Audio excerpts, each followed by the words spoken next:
bienvenue à tous et que Dieu vous bénisse. Donc voilà, on a besoin, les gens veulent savoir leur origine. Nous avons des personnes qui sont nées sous X, des personnes qui ont été abandonnées à la naissance, et puis certains ont été adoptés, sont tombés dans des bonnes familles, certains ont été dans des familles d'accueil, transportés dans différentes familles. D'autres ont été accueillis dans une bonne famille, ils ont été élevés comme si c'était le propre enfant qui était né dans la famille, quoi. Mais à un moment, ils ont besoin de savoir qui était leur père, ou alors au moins qui était leur mère, quoi. De savoir l'origine, d'où ils viennent, qui était leur mère et pourquoi, s'ils peuvent savoir, ils ont été abandonnés. Avec l'Église, c'est pareil. Une fois qu'on est venu au Seigneur, on a besoin de savoir d'où on vient. D'où vient l'Évangile? L'Évangile, il n'est pas venu comme ça, il n'a pas été inventé par des hommes. Il y a des évangiles qui sont inventés totalement par des hommes, surtout à notre époque. Mais on a besoin de savoir quel est le fondement de l'Église. Alors je vais peut-être en choquer quelques-uns. Le fondement de l'Église, ce n'est ni le catholicisme, ni le protestantisme, ni les évangéliques. Le fondement de l'Église, premièrement, c'est Jésus-Christ, c'est tout l'enseignement de Jésus-Christ. Et le début de l'Église, nous l'avons dans les Actes des Apôtres, que Luc nous a transmis. Voilà le fondement de l'Église. L'enseignement de Jésus-Christ, puisque Jésus était parti, il a donné la mission aux siens de répandre l'Évangile, de répandre la nouvelle alliance. Ce sont eux le fondement. Vous avez été édifiés sur les apôtres et les prophètes. Donc beaucoup de chrétiens ne savent pas d'où ils viennent.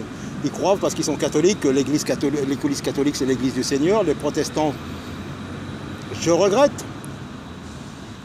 Notre fondement ne vient pas de là. Notre origine ne vient pas de là. L'Église, premièrement, elle est bâtie sur les paroles de Jésus-Christ.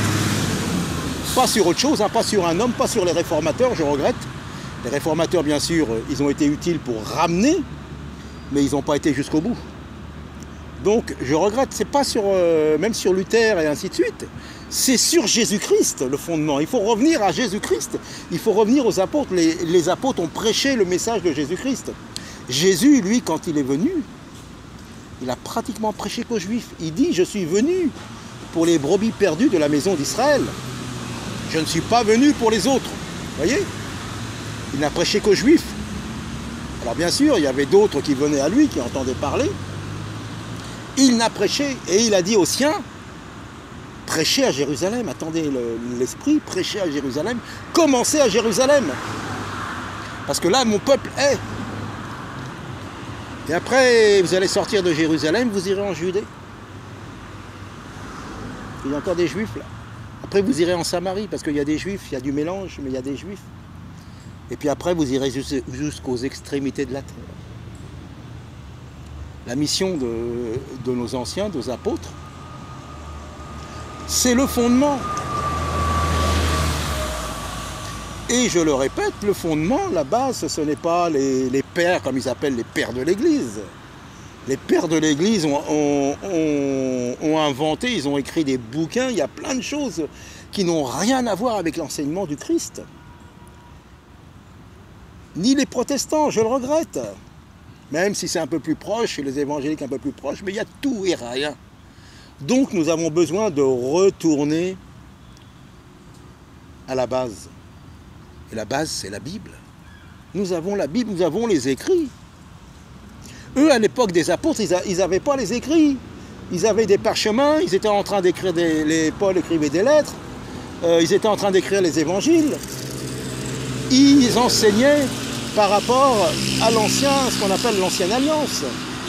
Et c'est pour ça qu'il fallait nommer des anciens, qu'il fallait nommer des, comment dire, des surveillants pour ne pas s'écarter. Et malgré tout, ils s'écartaient. Puisque un pouvait arriver, il racontait des blagues. Paul en parle. Il dit oui, et certains arrivaient au nom de Pierre, au nom de Paul, disant oui, c'est comme ça qu'il faut faire, Paul nous l'a dit, Pierre nous l'a dit.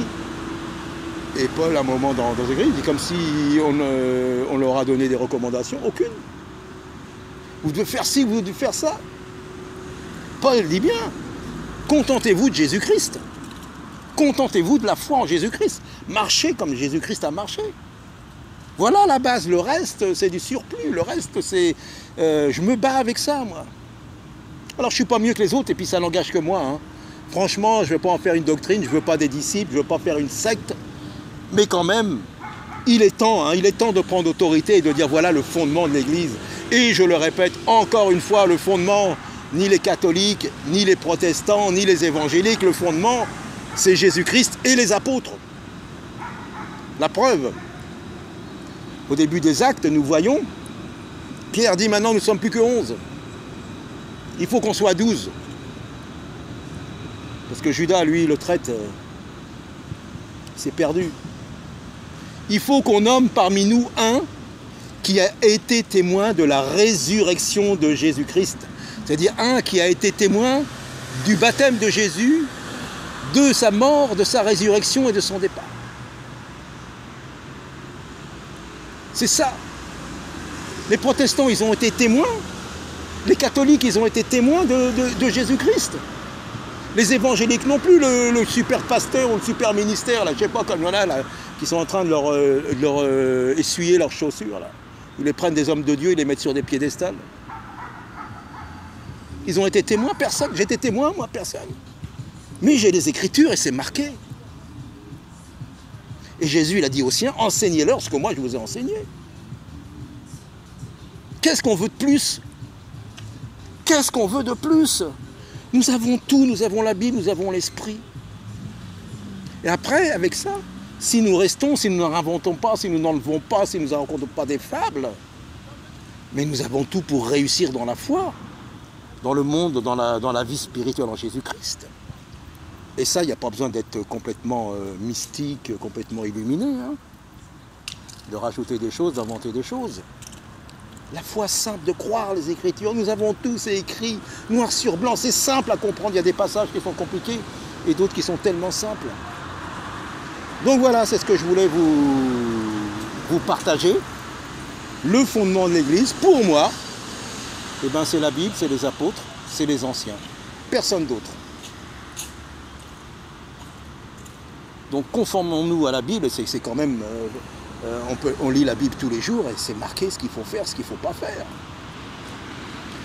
Vous avez besoin de quelqu'un qui vienne te dire « tu sais, il ne faut pas faire ci ou faire ça ».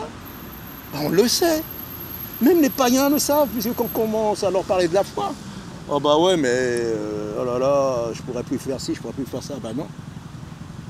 De toute façon, ça ne sera pas un problème si réellement tu as été convaincu de pécher, si vraiment tu es converti, tu n'auras plus envie de le faire.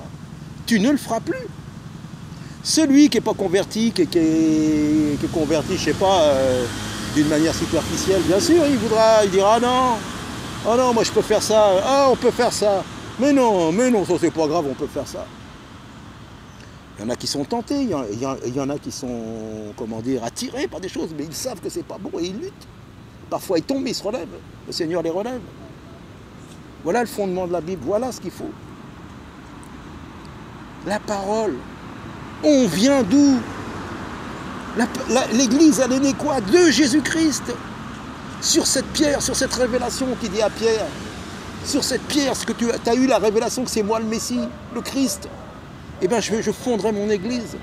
Mais ce n'est pas une Église bâtiment, ce n'est pas une Église avec des pierres, ce n'est pas une Église religieuse, c'est une Église spirituelle, avec des pierres spirituelles. Avec des âmes spirituelles, mais qui sont bien ancrées dans la vie, mais qui ne se laissent pas berner, qui ne sont pas des illuminés, qui ne se laissent pas entourlouper par je ne sais quoi, par des gourous. Ils reconnaissent la voix du maître, ils ne suivent pas n'importe qui, et ils savent le fondement. Même s'il y en a un réformateur ou je ne sais pas quoi, un théologien, peux lui dire, mais là, voilà, moi j'obéis à Jésus-Christ, je t'obéis pas à toi. Je peux t'obéir à toi si tu me cites les paroles de la Bible, les paroles de Jésus, bien sûr, mais c'est pas à toi qu'on obéit, c'est à Jésus-Christ. Moi-même, si je vous cite des paroles, c'est pas à moi qu'il faut obéir. Vous allez obéir à moi, pourquoi vous allez m'obéir?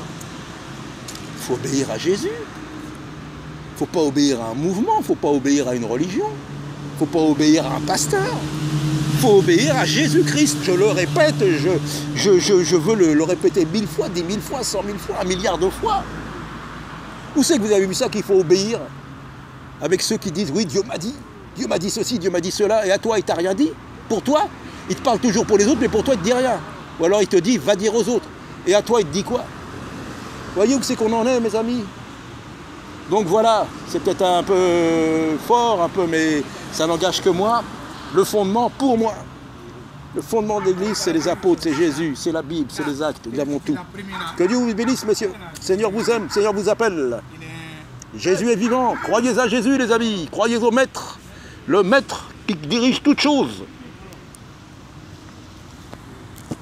Voilà, à bientôt, que Dieu vous bénisse. Obéissons à Jésus-Christ.